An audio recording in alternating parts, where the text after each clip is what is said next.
शहबाज या कमाल, एनए 242 से कौन लड़ेगा? एमक्यूएम और नून लीग में सीट एडजस्टमेंट पर बात ना बनी। शहबाज शरीफ ने एनए 242 से इलेक्शन लड़ने का ऐलान कर दिया।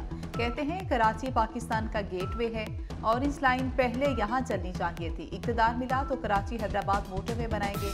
शहबाज शरीफ की एमक्यूएम क़यादत से मुलाकात, सीट एडजस्टमेंट और इंतखाबी उमूर पर तबादला ख्याल।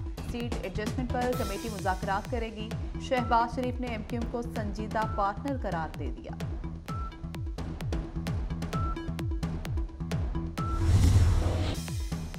सोशल मीडिया पर मायूसी फैलाई जा रही है। तासुर दिया जा रहा है जैसे रियासत वजूद खो रही है।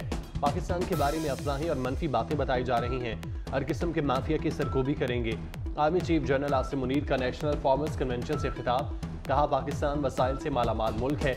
ग्लेशियर, दरिया, पहाड़ और जरखेज जमीन है। ग्रीन पाकिस्तान इनिशिएटिव की आमदन का बड़ा हिस्सा सूबों को जाएगा। फौज का किरदार सिर्फ आवाम और किसान की खिदमत है।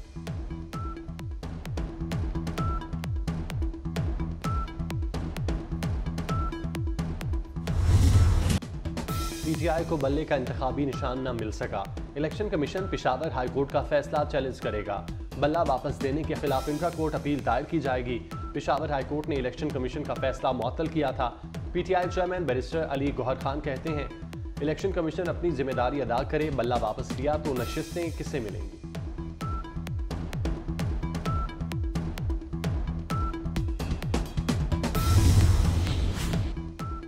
मखसूस नशिस्तों के लिए इलेक्शन शेड्यूल में तब्दीली। खातीन अक़लियती नशिस्तों के लिए कागजात की जांच 13 जनवरी तक होगी। रिटर्निंग अफसरान के फैसलों के खिलाफ अपील 16 जनवरी तक दायर की जा सकेगी। 19 जनवरी तक अपीलों पर फैसला होगा। 22 जनवरी तक उम्मीदवार कागजात नामजदगी वापस ले सकेंगे। मखसूस नशिस्तों के लिए उम्मीदवारों की हतमी फहरिस्त 23 जनवरी को आवेजा होगी। जनरल नशिस्तों के शेड्यूल में कोई तब्दीली नहीं की गई।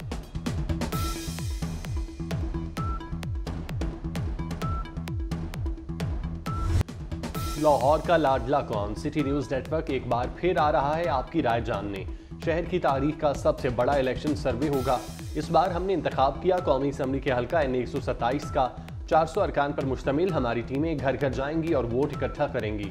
पोलिंग आज सुबह 11 बजे से शाम 4 बजे तक होगी। तो हम आ रहे हैं आपके घर। दरवाज़ा खोलिए, वोट कास्ट कीजिए।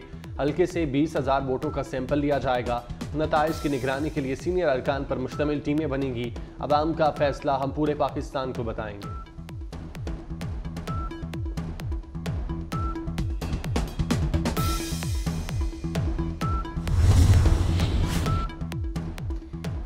साबिक एमक्यूएम रहनुमा रजा हारून और अनीस एडवोकेट जयाले बन गए। आसिफ जरदारी से मुलाकात में पीपल्स पार्टी में शमूलियत का ऐलान किया। साबिक सदर ने दोनों रहनुमाओं को खुशामदीद कहा। मुलाकात में शहर कायद की तरक्की, खुशहाली, क़याम अमन पर गुफ्तगू हुई। आसिफ जरदारी ने कहा पीपल्स पार्टी का चार्टर ऑफ कराची शहर पर 2 रस अस्टात मुनक्किद करेगा। वज़ीर आला मोहसिन नकवी ने लाहौर में CTD ट्रेनिंग स्कूल का इफ्तिताह कर दिया। कॉन्फ्रेंस रूम, क्लासरूम्स और ऑडिटोरियम समेत मुख्तलिफ शोबों का मुआयना। CTD हेडक्वार्टर में इजलास। वज़ीर आला ने ज़ेरे तरबियत कारपोल से मुलाकात की और उनकी पेशावराना तरबियत को सराहा। बोले CTD की बेमिसाल कारकर्दगी पर फख्र।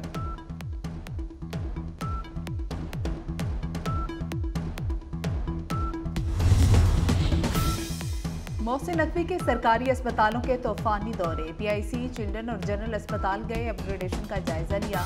चिल्ड्रन अस्पताल में जेर इलाज बच्चे मोहम्मद अहमद से हाथ मिलाया, हाल पूछा, मजदूरों से मुसाफा किया। वज़ीर आला ने PIC में जारी तामीराती सरगर्मियों का मुआयना किया।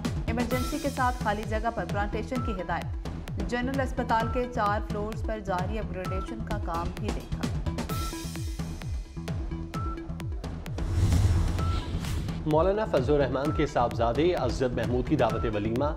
साबिक सदर आसिफ जरदारी, निगरान वज़ीर आज़म अनवारुल हक काकड़ की शिरकत। वज़ीर आला पंजाब मोहसिन नकवी और चेयरमैन सेनेट सादिक संजरानी शरीक हुए। राजा परवेज अशरफ, महमूद खान अचकजई, आफ्ताब शेरपाओ, लियाकत बलोच समेत दीगर रहनुमाओं ने शिरकत की।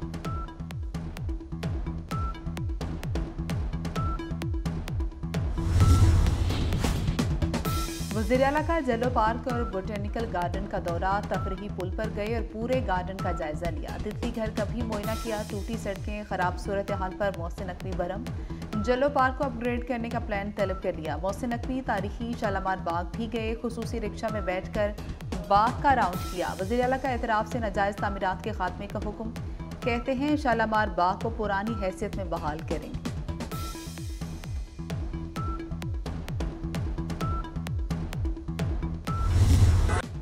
किसी जमात से वसी तर इंतखाबी इत्तेहाद नहीं करेंगे, महदूद पैमाने पर सीट एडजस्टमेंट की जाएगी। इसहाक डार ने साफ बता दिया। कहते हैं पार्टी में टिकट्स की तकसीम का मसला नहीं, पार्टी जिसे कहेगी वही इलेक्शन लड़ेगा। टिकट 12 जनवरी से पहले फाइनल कर दिए जाएंगे। टिकट्स की तकसीम के बाद अवामी इंतखाबी मुहिम शुरू करेंगे।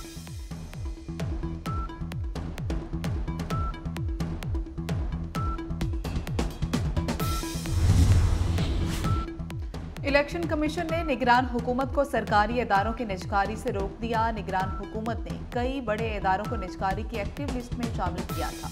पीआईए, स्टील मिल्स और दीगर इदारे निजकारी के फहरिस्त में शामिल थे।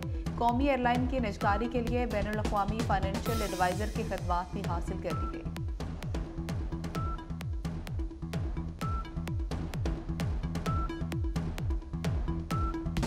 इसराइल की गजा में दहशतगर्दी जारी, 24 घंटों में 2 सहाफ़ियों समेत 300 फ़लस्तीनी शहीद हो गए। रफ़ा के कुवैती अस्पताल समेत बैतुल अहया, खान यूनिस और अल-मग़ाज़ी में फ़ज़ाई हमले, 50 फ़लस्तीनी जान से गए। शहादतों की तादाद 21,320 से तजावुज़ कर गई। 55,500 से ज़ायद जख्मी। इसराइली फ़ौज का शहरियों को बस्ती गजा से शेल्टर होम्स में जाने का हुक्म।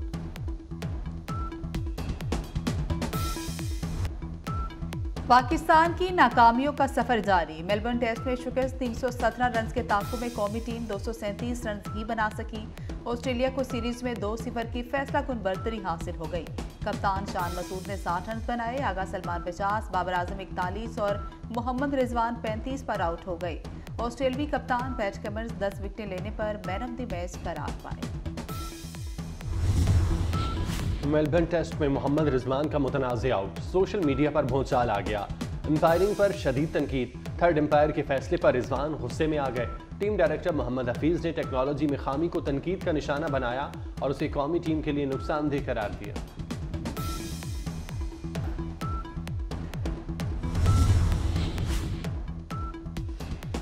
दौरा न्यूजीलैंड के लिए कौमी टीम का तरबियती कैंप। अहमद शहजाद, अब्बास अफरीदी, आजम खान, फ़खर जमान शरीक, हसीबुल्लाह, इफ्तिखार अहमद, साहबजादा फरहान की भी शिरकत। कौमी सिलेक्शन कमेटी ने 9 दीगर खिलाड़ियों को मदऊ किया।